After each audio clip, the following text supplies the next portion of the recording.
네, 더불어민주당은 어제 정부가 발표한 주택 공급, 금융 대책이 부동산 민심을 얼마나 달랠 수 있을지 예의주시하고 있습니다. 국민의힘은 오세훈 서울시장까지 국회로 와 정부의 부동산 대책에 총공세를 펴고 있는데요. 취재기자 연결해 보겠습니다. 송재인 기자. 네, 국회입니다. 네, 정부의 부동산 대책이 전국의 최대 뇌관이 된 분위기죠.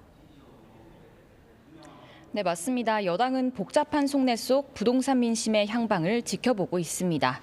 어제 의원총회에서는 앞서 발표된 정부의 세제 개편안으로 이미 부동산 민심이 악화했다. 이대로면 총선까지 망한다는 성토가 쏟아졌죠.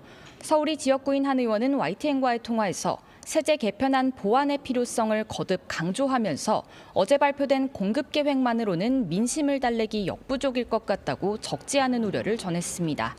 다른 서울 지역 의원 역시 정부가 공급 대책부터 충분히 내놓은 뒤에 세제 개편안을 내놨어야 했다며 아쉬움을 드러냈습니다.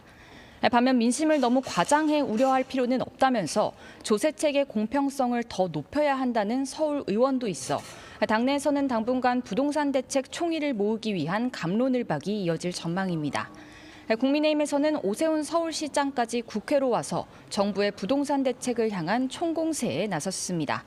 오늘 아침 원내대책회의에 오 시장도 참석한 건데요.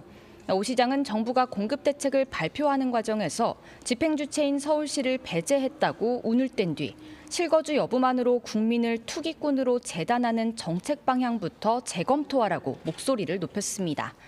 또 충분한 공급을 위해서는 재개발과 재건축이 제대로 돌아가야 한다며 박원순 전 시장 시절 정책이 공급 공백을 누적시켰다고 비판했습니다.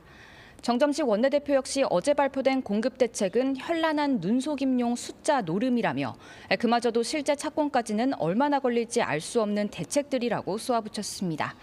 국민의힘 서울 지역 의원들도 현재 국회의원회관에서 별도 토론회를 열고 정부의 세제 개편안을 비판하고 있습니다. 네, 차기 지도부 선출이 임박한 민주당의 아침 회의도 평소와는 분위기가 달랐다고요? 네, 민주당은 선거 과정에서 개파 간 갈등이 격해지면서 공개적인 갈등 노출을 줄이기 위해 이번 주 들어 공개 최고위원회의를 멈췄는데요. 친정청래계 최고위원들을 중심으로 입틀막이 아니냐는 반발이 나오면서 결국 오늘 어색한 분위기 속 마지막 공개 최고위원회의를 열었습니다. 전당대회 이후 후유증 우려가 커진 이번 선거, 이제 사흘 뒤면 그 결과가 발표됩니다. 최대 승부처로 꼽히는 호남과 서울 경기 지역 권리당원 투표가 막바지에 이르렀고 전당대회 당일날 발표되는 국민 여론조사도 오늘부터 시작됐습니다.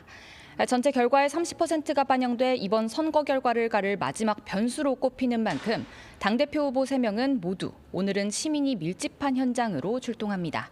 박빙 승부를 벌이고 있는 김민석, 정청래 후보는 서울과 경기 지역에서, 송영길 후보는 호남에서 막판 선거운동을 벌입니다.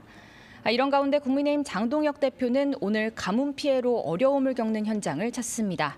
경남 밀양시의 가뭄 현장을 찾아 물 부족 상황을 살피고 농업용수 부족으로 고충을 겪고 있는 주민들과 간담회를 갖습니다. 지금까지 국회에서 YTN 송재인입니다.